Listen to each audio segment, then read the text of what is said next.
cómo viste el libro, maestro Juan? El de César Bona, Sí, sí, como que estás ese aspecto de que crear esa curiosidad, yo lo veo de esa forma, crear esa curiosidad ante el niño, porque simplemente en ese hecho de palabras, él, dentro de su aspecto de notas que coloca casi al final, como él, los alumnos, a través de ese concepto, ellos manifiestan una oración, entonces un enunciado, demás. Entonces, crear prácticamente lo veo así, crear la curiosidad para que ellos sean creativos, creativos porque el ser creativo es lo que va a despertar en ellos, que ellos se familiaricen en una participación, ya sea en obras de teatro, la comunicación. Entonces, eso es lo que más o menos recojo de él, de que prácticamente nos invita a que los alumnos sean curiosos y sean prácticamente creativos. realmente, maestro Juan, sin duda alguna, fíjate que ya hemos comentado ya sobre que ser adultos es un poco aburrido, ¿no? Yo creo que hay muchas aventuras cuando uno es niño, muchas aventuras. Sí, Entonces, esa parte del juego también, esa parte que nos invita, de donde ellos participen de forma de que ellos expresen prácticamente también sus emociones. totalmente, y de hecho el profesor César muy bien lo comenta, maestro Juan, también le ocasionó problemas, de hecho por ahí lo corrieron de una escuela ya ves que entró el director al salón de clase y él tenía una bata, ¿no? Pase la consulta, ¿no? Y se enfurece, por ahí pues corrieron al profesor, pero al final de cuentas eso es, el niño se debe de sentir a gusto en clases, se debe sentir que ese es el espacio, ¿no, maestro Juan? Yo creo que parte de esas habilidades también el profesor debe tener mucha curiosidad, ¿no? Por aprender, ¿no, maestro Juan? Sí, lo que manifiesta a través de todo este aspecto de ese aspecto que se genera a veces que es surrealista, que después lo va a manejar en un aspecto realista, que va a ser nuestra misma sociedad. En efecto, y aquí también viene un aspecto también se podría decir de análisis antropológico y hasta epistemológico. El docente tiene autoridad, pero no lo sabe todo. Eso para empezar es importante no perderlo de vista, maestro. No lo sabe todo el profesor. Esa parte de la humildad también debe de estar ahí dentro de esas habilidades del siglo XXI, humilde, saber escuchar y saber dejarse enseñar. A veces este tipo de soberbia en decir yo lo sé todo, no ayuda en nada, no ayuda en nada. Por lo tanto, eso es importante que se lleven de este libro, un libro riquísimo, digno de terminarse de leer. Yo creo que ustedes lo van a hacer. Es difícil leer en línea, sin duda alguna, porque lastima la vista, ¿no? Y termina, pues, cansado totalmente. Muchas gracias, maestro Juan, por tu comentario.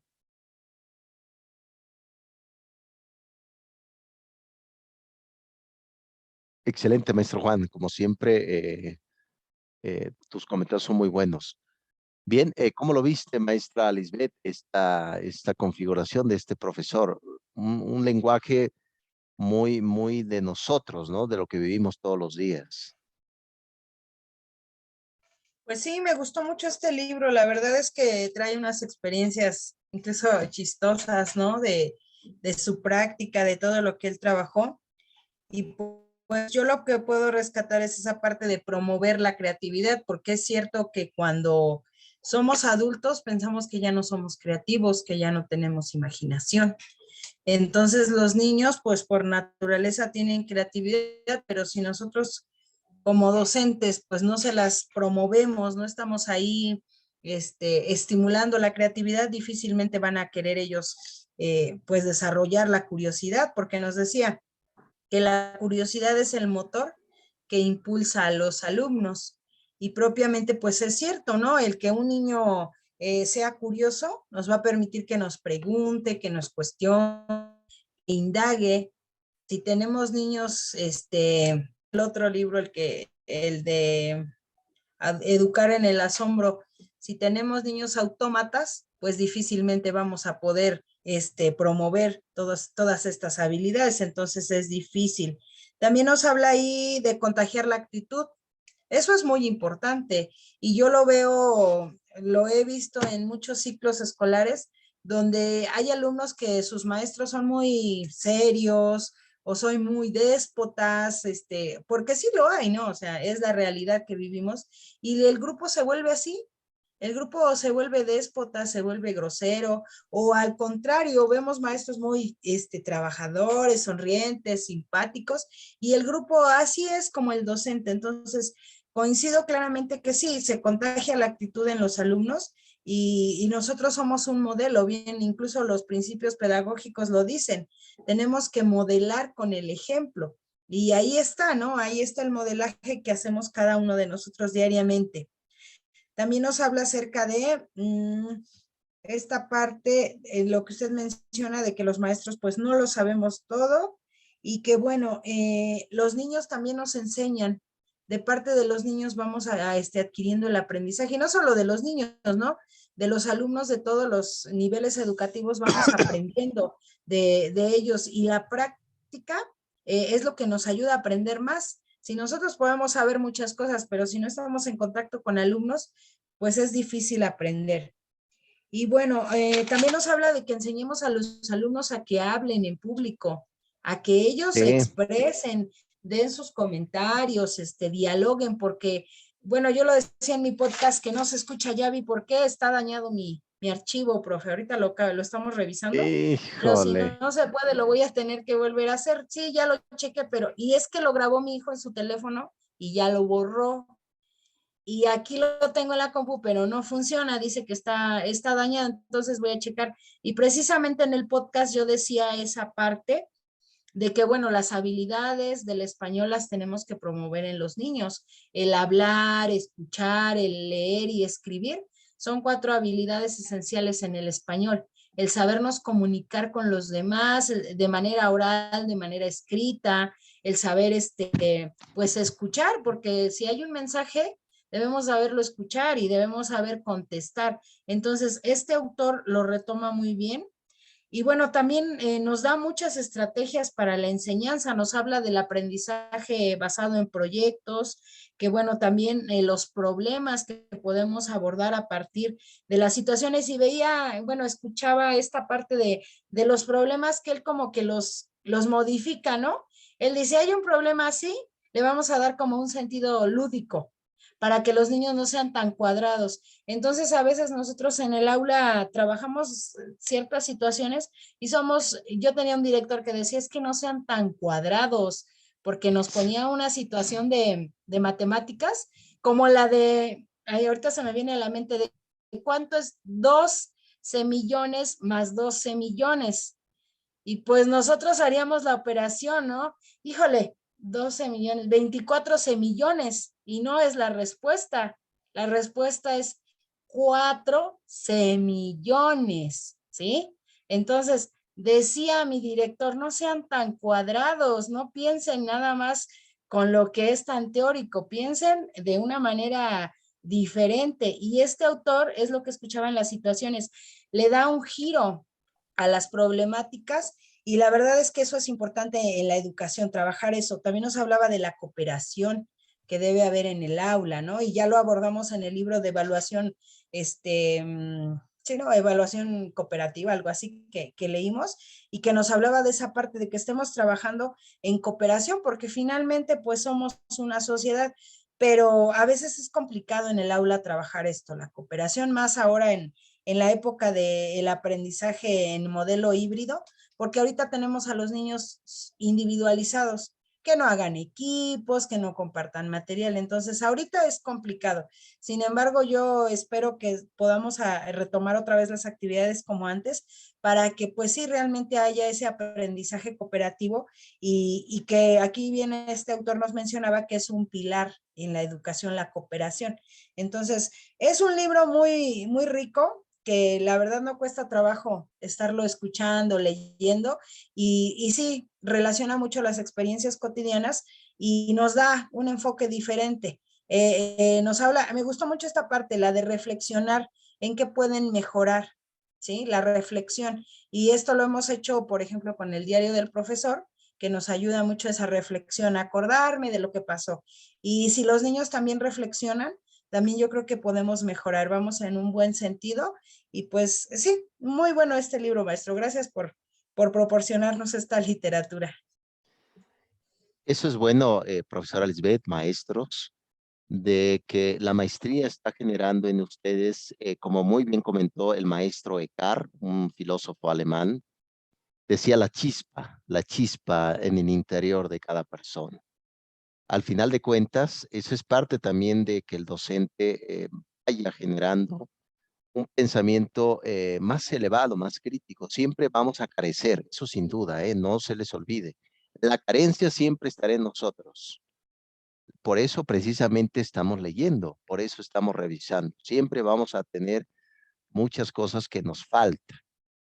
Pero también otra cosa, si un profesor es alegre, si un profesor ha generado confianza dentro del aula de clases, en el momento de que se equivoque, no será tan fuerte el golpe. Cuando un docente vean es muy rígido, es como que no hace nada. Imagínate que va caminando por el salón y se tropieza, ¿no? Y casi se cae. No, pues imagínense nada más, con lo que era de serio, la risa será completamente colectiva, ¿no? Entonces, vean de qué va esta perspectiva y eso va a generar también, pues, grandes cosas, ¿no? ¿Quieres comentar algo, maestra Lisbeth? Pues sí, que precisamente yo creo que en eso radica, pues pues no lo chistoso, sino como lo fuera de común de trabajar en el aula, ¿no? Porque a mí me pasó precisamente en la semana, llevaba unos guaraches de plataforma y me hago hacia atrás por el pizarrón y de verdad que no sé qué me pasó, pero ya me iba a caer y volteé a ver a mis alumnos así, les estaba explicando algo y los volteé a ver y se ríen y les digo, ¿qué tal si me caigo? En lugar de que vayan y me levanten, pidan auxilio a la dirección, ustedes se ríen. Y me dice una niña, maestra, es que hizo una cara tan chistosa que nos quedamos riendo de usted. Y no me enojé, o sea, les dije, sí, verdad, fue chistoso. ¿Qué tal si me hubiera caído? Pues ya, ni modo. Pero, o sea, es cuestión de salir, ¿no? De salir de la monotonía y realmente también que los alumnos vean que somos seres humanos, porque a mí me ha pasado que yo luego les digo, es que cuando yo era niña, ay, ¿tú fuiste niña? Sí, o les digo, es que mi mamá, y me dicen, ¿tú tienes mamá? Claro, yo alguna vez fui niña, tengo mamá, tengo hermanos, tengo papá. Ah, yo pensé que no tenías mamá. O sea, son cuestiones que a lo mejor los niños nos ven desde una forma distinta y dices, bueno, somos humanos y finalmente es parte de la sensibilización y de que tal vez les demos esa confianza a los niños porque no todos somos así, ¿no? A veces hay maestros que, o sea, son el docente y se acabó, pero igual eso nos ayuda a que ellos si tienen algún conflicto, también nosotros lo conozcamos y podamos ayudarles, porque cuántos niños tenemos que sufren violencia en casa y si nosotros somos unas personas muy cerradas, no les damos la confianza, pues difícilmente vamos a poder atender. Y a lo mejor vamos a decir, no me voy a meter en su vida personal, pero eso impacta en el aprendizaje, se vuelve una barrera.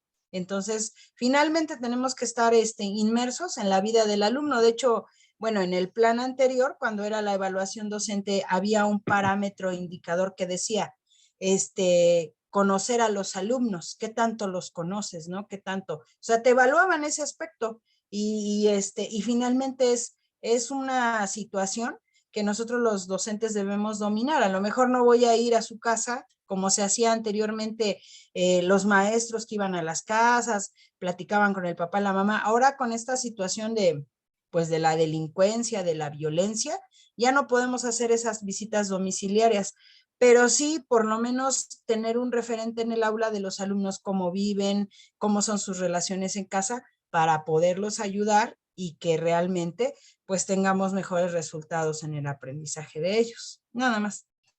Totalmente, maestra Lisbeth, acabas de hacer una excelente síntesis de lo que trata el sentir, la esencia de este libro.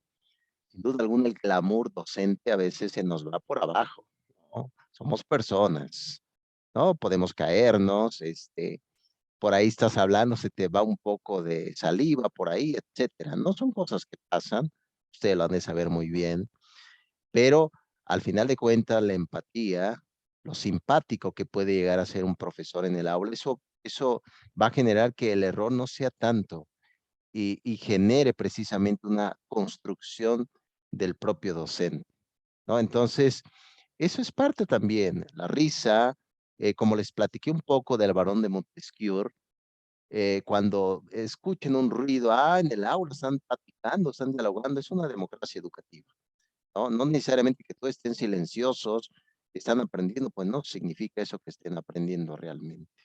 Este testimonio fiel nos recuerda muy bien, ¿no, maestra Patti? Al profesor de Profe Rebeldes, ¿no? Como que hay una similitud en todo esto, ¿no, maestra Patti? Gracias, maestra Lisbeth. Sí, César Bona y Christian Olive llevan casi la misma línea, ¿no? De hecho, estudiaron filología clásica, ilustre maestra Patricia. Sí, entonces, pues ahora sí que ellos, llevan lo mismo, ¿no? César Bona, pues me gustó mucho, ya lo había dicho en una clase anterior, ya había hablado de este autor. Sí, realmente él se vuelve como un amigo de sus alumnos sin serlo, ¿no?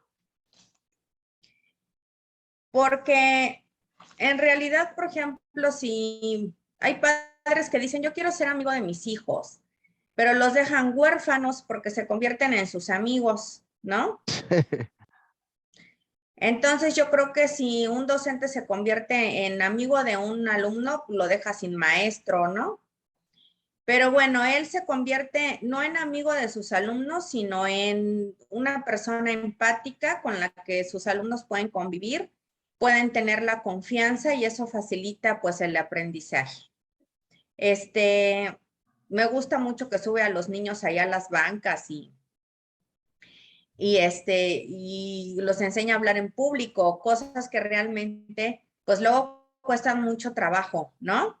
Cuando tienen que hacer una exposición, por ejemplo, cuando ya están en educación media superior en universidad, pues cuesta un chorro, ¿no? Porque pues queda el temor y todo eso.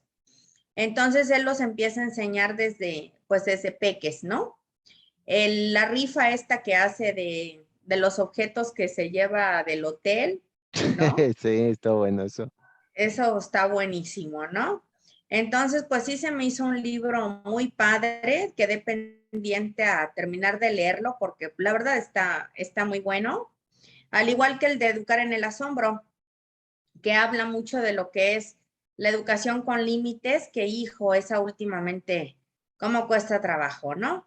Entonces, me gustó mucho el libro de César Bona, sí realmente es un profesor pues no fuera de serie, como dice él, cualquiera lo pudiera hacer, pero creo que hace falta muchos factores como la motivación y como la vocación docente para hacer todo lo que él hace, ¿no?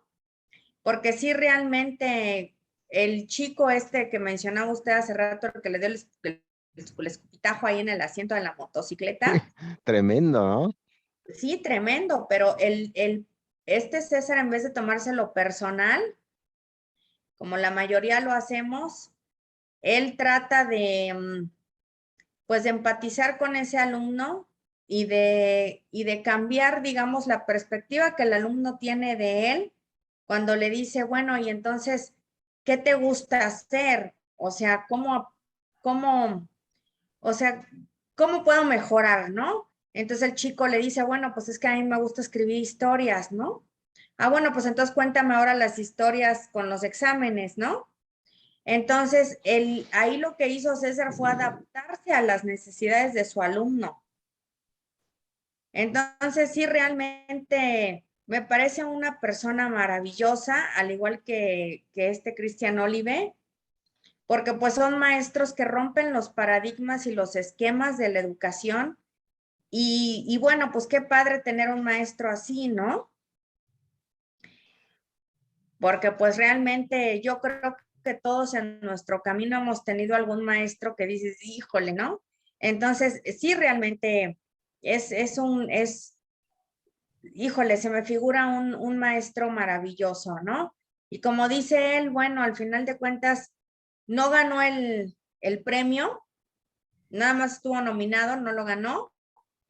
Claro que llegar a una nominación de esas, pues bueno, yo creo que ya es ganador, pero hizo que el mundo volteara los ojos hacia la educación en España, ¿no? Entonces, a ver cuándo sale uno de esos maestros aquí en nuestro país, ¿no? A lo mejor ya lo son, maestra Patti, ustedes. ¿Se acuerdan que les hice esa pregunta al maestro Juan, a la maestra Lisbeth, a la maestra Edith, a ti, si realmente son inteligentes, ¿no? Yo creo que la afirmación fue positiva. Es claro que no hay una fórmula, no es como ¿se acuerdan de este joven, bueno, el joven Edipo de Sófocles que se quitó la vista, ¿no? Porque no quería ver lo que era la realidad, pues yo creo que esa vista es nuestra realidad como docentes. No hay un pozo secreto para tomar ese líquido que nos convierte en profesores. Yo creo que en primer lugar, y yo creo que es una de las habilidades que debemos de tener, es precisamente creer en uno mismo, que es la parte más difícil, creencia en uno mismo, que tiene que ver con un punto de vista de esperar. Recuerden que la fe es algo que se espera, no es algo que se tiene. Por eso es fe, lo que se espera, ¿no? Entonces, este punto de vista de esperar, muy bien lo comenta nuestra Patti, es lo que debemos de ser. Ustedes ya son buenos docentes, espero no equivocarme, y yo creo que ustedes ya lo han de creer muy bien, ¿no? Entonces, ese es el testimonio de un profesor que empieza con las cosas comunes de la vida académica y se convierte en algo totalmente extraordinario. Eso de subir a los jóvenes a las bancas, nos recuerda muy bien, ¿no, maestra Patti? A los escritores de la libertad, ¿no? Y también precisamente a la sociedad de los poetas muertos, ¿no? Que al final de la película se suben, ¿no? A la banca. Es decir, para tener perspectiva, ¿cómo se ve el mundo desde allá? Dime, o pues se ve distinto. Tener seguridad y también la habilidad de poder hablar. No es fácil hablar en público, ¿no, maestros? Es la parte más difícil. Gracias, maestra Patti. Ya para ir terminando, profesores, por ahí les dejé el diario de qué alumnos han marcado su vida, alumnos o diferentes estudiantes en su vida académica. También les dejé por ahí el concepto de la ucronía. ¿Qué hubiera pasado? No, si yo me hubiera dedicado a un oficio y no me hubiera dedicado a la filosofía, ¿no? Por ejemplo, un servidor. O la maestra Edith, ¿no? Que se hubiera dedicado a otra cosa o a ser ama de casa totalmente, ¿no? Oye, profesor, no me digas esto. ¿Qué me está diciendo, profesor? ¿Qué me está diciendo? ¿Que somos sumisas? No estoy diciendo eso, no lo estoy diciendo. ¿Qué hubiera pasado? Sí. Ahora bien, necesito que escriben ya en su diario docente. Ahí viene otra tarea, otra actividad. Recuerden bien que ilustres maestros, cuando uno va a dar clases, uno va al aula de clases, uno actúa como profesor, todas esas dificultades de la vida personal, en la familia, en la casa, en sus cosas, en sus periferias, no lo llevan al aula de clases. Son como dos tipos de personalidades que están ahí incluidas.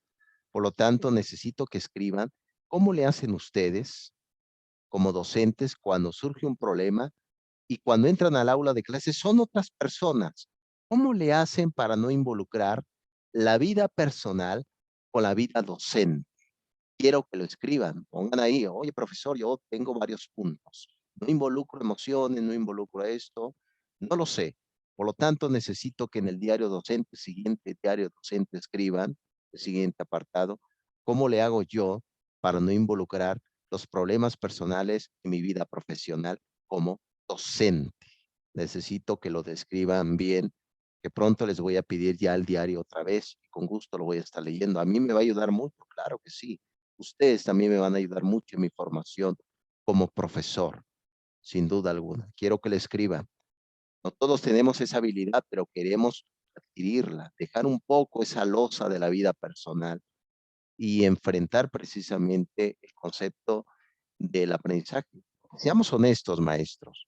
Al final de cuentas, el alumno termina pagando nuestros propios problemas, nos desquitamos con los alumnos. A ver, tú, no, vete de mi clase, ¿no? A veces no, porque a veces nos pasa que una hora antes de iniciar la clase, me peleé en la sala de maestros. Híjole, la profesora no me cae bien, el maestro no me cae. Y resulta que nos mueve todo nuestro plan del concepto de las emociones. Por lo tanto, escriban por favor en su diario docente. Y pronto se los voy a pedir, pronto lo vamos a discutir también, algunos aspectos generales. ¿Quieren comentar algo, maestro, ya para entrar a educación a distancia? Muy bien, excelente, maestra Patti. Por ahí, adelante, maestra Edith, te escuchamos.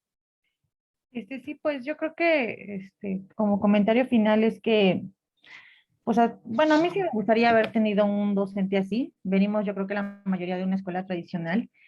Y ahorita también a mí, como madre de familia, me gustaría que mis hijos tuvieran un maestro así, porque sinceramente yo no me he topado ninguno. O sea, ya como docente, como profesionista, digo, híjole, todavía hay muchas cosas que hacer. Sí me gustaría también tener ciertos rasgos que hace esa espontaneidad, esa creatividad, como que sí me gustaría aprender más como docente. Me gusta esta frase que dice, no tenemos que cambiar a los niños, sino cambiar nuestra perspectiva de los niños.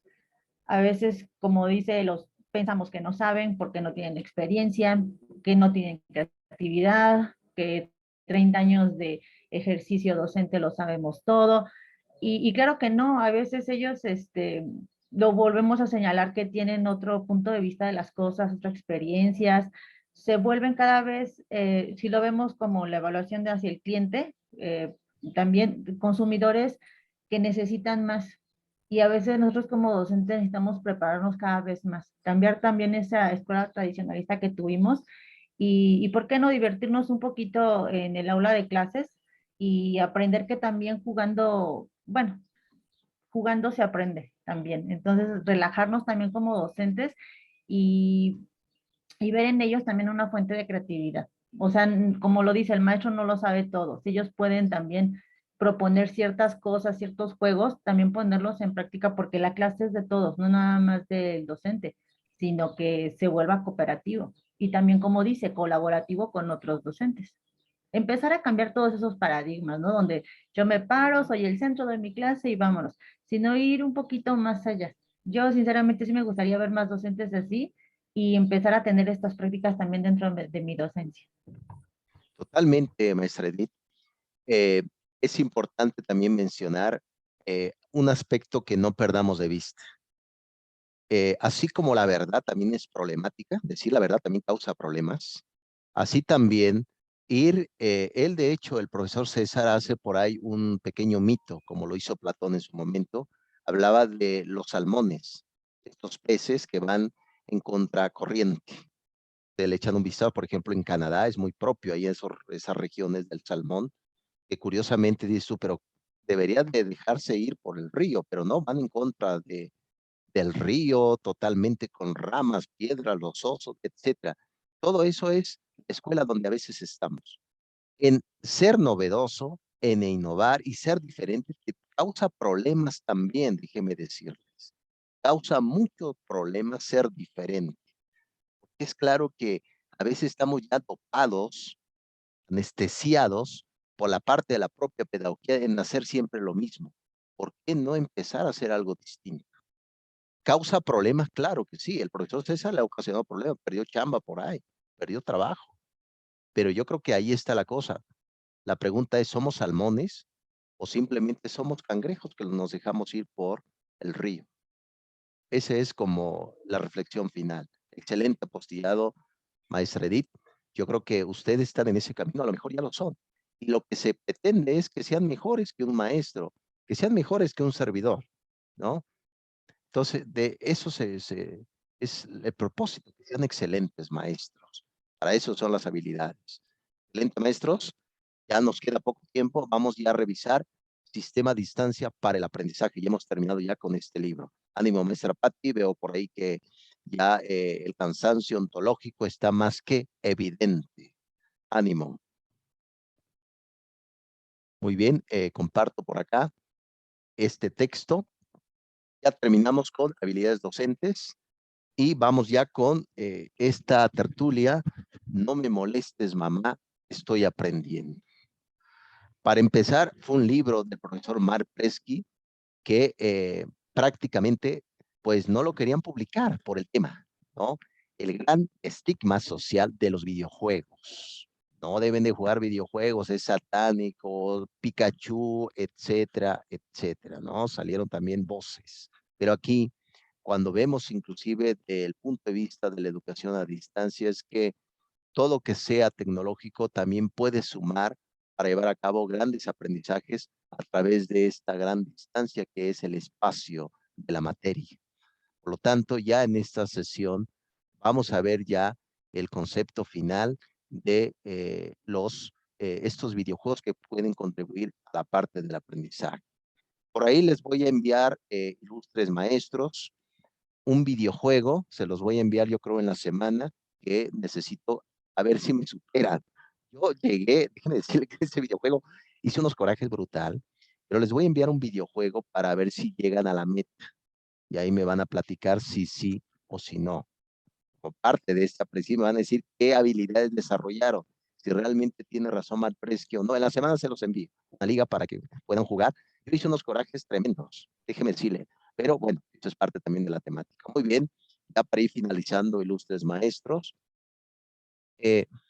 aquí precisamente uno de esta primera tesis del profesor Malpresky, él lo comenta, de hecho no querían publicar este libro para empezar. Él le pusieron, profundizaron, bueno, estoy seguro que sí lo hicieron, no sé si vieron ese apartado de que no querían publicar el libro. Pues, ¿cómo? ¿Cómo que esto, que el videojuego es todo lo contrario? Educa. ¿Y cómo, profesor? ¿Cómo? Pensé que el profesor nada más era el que educaba en la educación a distancia. Pues no, no es así. Por lo tanto, aquí lo que propone Mark Presky es que no debemos tampoco forzar ni obligar a nadie para adquirir cierto aprendizaje. Todo debe ser de la forma de la libertad. Es un libro controvertido, sin duda alguna. Bien, prosigo, maestros, aprendizaje no forzado. Ánimo, maestros, ánimo. Ya casi viene la hora de la comida. Bien, aquí precisamente Presky habla sobre 5 niveles de cómo los videojuegos va a generar en el joven, en el estudiante, ciertas habilidades. Para empezar, ¿cómo? A veces cuando uno va a hacer una actividad, ya lo dijo la profesora Guille Salmón en su libro E-Actividades, ¿se acuerdan que les hablé un poco de los 5 pasos de la profesora Guille Salmón, el modelo Salmón? Hablaba, ¿cómo lo voy a hacer? Un videojuego, dice Mark Presky, tiene códigos, tiene abordaje, tiene contraseñas, tiene forma, tiene habilidad, tiene sinfín de cosas. Ese tipo de habilidad puede ayudar para que el propio estudiante pueda aplicarlo en su vida personal. Es lo que dice Mark Presky. No lo sé ustedes si van a creer en esto, simplemente le estoy haciendo una transferencia de las ideas. Y esto no es psicología, maestra Patricia. No es psicología por la transferencia. Muy bien, a esto nos referimos. Bien. ¿Tienen alguna pregunta, maestros? ¿Algún comentario? Adelante, maestra Lisbeth. Adelante. Bueno, yo al respecto de este libro, voy a ser sincera, ¿no? La verdad es que a mí los videojuegos no me gustan. Mi hijo, pues sí los ocupa, pero yo la verdad es que soy no me gusta. De hecho, a mí los videojuegos ni las caricaturas no me agradan mucho. Pero igual era muy así como que estaba renuente a decir, ¿cómo con los videojuegos los niños van a aprender? ¿No? O sea, no es posible. Y en el podcast que mandé, tuve la intervención del esposo de mi prima, bueno, era ya su esposo, y ellos son muy de videojuegos, incluso ellos se gastan su dinero en eso. Ellos compran y compran y compran. Y yo la verdad es que los juzgaba mucho porque ya están grandes y todavía, o sea, en eso gastan su dinero. Pero precisamente estuve platicando con él en diciembre y ahora que fuimos a la boda y veía, ¿no? La capacidad que él tiene por crear esos materiales educativos a partir de los videojuegos. Entonces, sí porque incluso yo le preguntaba, oye, ¿cómo puedo hacer este video? Y ya me decía, no, haz esto, métete a esta aplicación y tanta cosa. Entonces, el día que leí el libro dije, ya sé a quién le voy a decir que colabora en mi podcast. Le mandé mensaje y ya le dije, oye, ¿me puedes ayudar? Claro, por supuesto. Él es ingeniero en algo así de sistemas y también tiene una maestría en tecnologías de la información. Bueno, la cuestión es que él está vinculado totalmente. Entonces, es muy gratificante ver que realmente sí, lo que dice el libro es cierto. Él me mencionaba, pues claro, es que sí, tiene contenido curricular, los juegos los puedes vincular. Y si él da clases de matemáticas en una secundaria, pero dice que lo hace todo lúdico, todo a partir de videojuegos, de juegos de computadora, y dice, a los alumnos los traigo atrapados, porque es lo que les interesa. Entonces, ahora, después de leer este libro, la verdad es que mi postura cambió bastante, y sí, porque incluso, bueno, se escuchó el podcast, también mis hijos intervinieron ahí, y les preguntaba, ¿no? ¿Qué has aprendido a partir de esos juegos? No, pues mi hija decía, pues es que yo he aprendido a comer saludable, a cuidar a mi mascota que tengo. Y mi hijo, no, pues es que yo a partir de comprar, pues puedo hacer presupuestos, etcétera. Entonces digo, sí, es una lectura que realmente a mí como docente, pues me ha ampliado el panorama y contrastando la información con la realidad, considero que sí nos pueden apoyar en el entorno áulico y qué es lo que les interesa a los niños del siglo XXI. Entonces, este libro yo me quedo con que sí me cambió esa perspectiva que tenía de los videojuegos. No los voy a jugar, pero sí los voy a incluir en las actividades de mi práctica, porque veo que sí son una herramienta muy buena. Nada más. Totalmente, maestra Lisbeth. En sí el objeto, recuerden que el objeto en sí carece de valor. Eso es ontología, eso es epistemología. ¿Quién le da el valor? El sujeto, ¿no? El sujeto le damos valor al objeto, no el objeto al sujeto. Pero bueno, yo creo que a veces el objeto nos da valor a nosotros, como es el tema del dinero, ¿no? Esa es revolución epistemológica. Por lo tanto, la tecnología, los videojuegos no son malos. Uno le da esa utilidad a veces malvada, el concepto del uso, pero en realidad son buenos. Les voy a enviar en la semana un videojuego. Échenle un vistazo, maestra Lisbeth, no vayas a echar coraje por ahí. Échenle un vistazo a ver si pueden llegar a la meta. Es un juego divertido, pero se darán cuenta que cada parte de ese videojuego tiene etapas, ¿no? Van a ir viendo las estrategias, como muy bien menciona el profesor Mark Presky. Al final de cuentas eso se requiere. Toda educación a distancia requiere estrategia, ¿no? Sobre todo habilidades que se van desarrollando. Interesante, Mark Presky, es interesante su forma de decir, ¿eh? Todo lo que era satanizado ahora es un beneficio. ¿Quién iba a pensar? Bien, les envío rápidamente otra liga. Vemos otro momento más, unos 7 minutos más, y vamos a abordar a la profesora Edith a ver qué nos quiere decir. Ahorita les envío otra liga rápidamente, maestros.